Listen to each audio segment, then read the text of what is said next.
Uşaqlar, bugün sizinlə həftənin 30 yaşını təşkil edirik. Gəlin vaxt itirmədən səs verməyə keçək. Deməli, artıq biz iştirak edənlərin yox, iştirak etməyənlərin adlarını çəkəcəyik. 8 uşaq iştirak etməyibdir, artıq az uşaq qalıbdır. Deməli, Əkbərov isə iştirak etməyibdir, adını çəkə bilərsiniz, amma hal-hazırda burada yoxdur.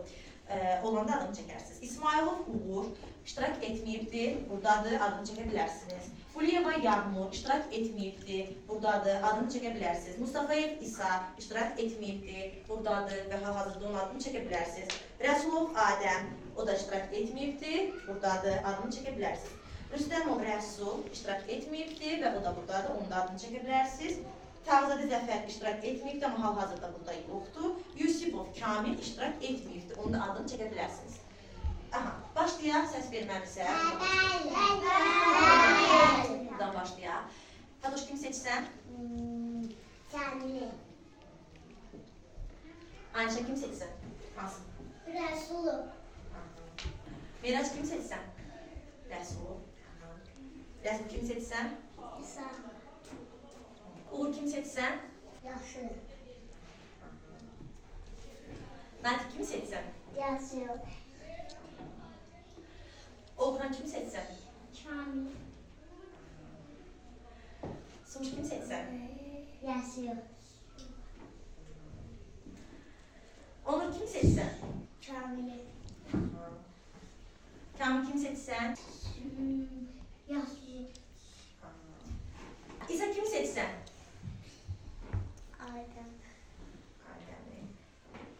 Yağmur, kim seçsən? Çayın. Evaz, kim seçsən?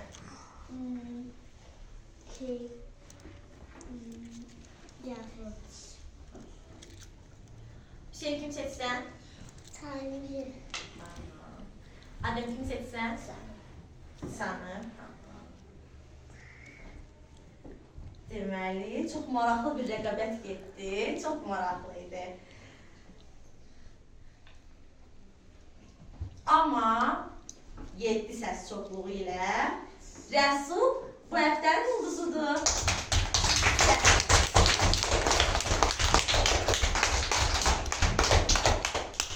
Siz Rəsul seçdiniz və Rəsul məndən 7 suala cavab verəcək. 7 sualın 5-nə, 6-sına və 7-sinə düzgün cavab verərsə, məndən ulduz stikerini alacaqdır. Gəlin, vaxt itirmədən suallarımıza keçək. Birinci sualımız belədir. Vətənimiz haradır? Azərbaycan. Afərin. İkinci sualımıza keçək. Paytaxtımız haradır? Bakı. Afərin. Üçüncü sualımıza keçək. O hansı heyvandır ki, bana yeyir? Meymun. Afərin. Dördüncü sualımıza keçək. Rəsul, bu hansı rəqəmdir?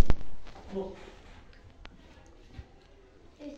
Aferin Rəsullar. Beşinci sualımız. O hansı heyvandır ki, o kökle qidalanır? Dosan. Aferin Rəsullar. Altıncı sualımız. Altıncı sualımızda Rəsula istəyirəm şeirdə dizdirəm. Rəsul, bizə bir şeirdir. Kulağı pozitif. Aygözü pozitif. Yargızlar dolanma. Masal taraflanma. Bir kurt sakalsın alsın. Ne de sana sarardır. Solan gözün astıktı. İki kalan boynuzun. Aferin Rəsul. Yedinci sualımıza keçək. Yedinci sualımızda biraz fərqlilik olsun. İndi sənə mahnını dinlədəcəm və sən o mahnının adını deyəcəksən. İstəsən mahnını da oxuya bilərsən.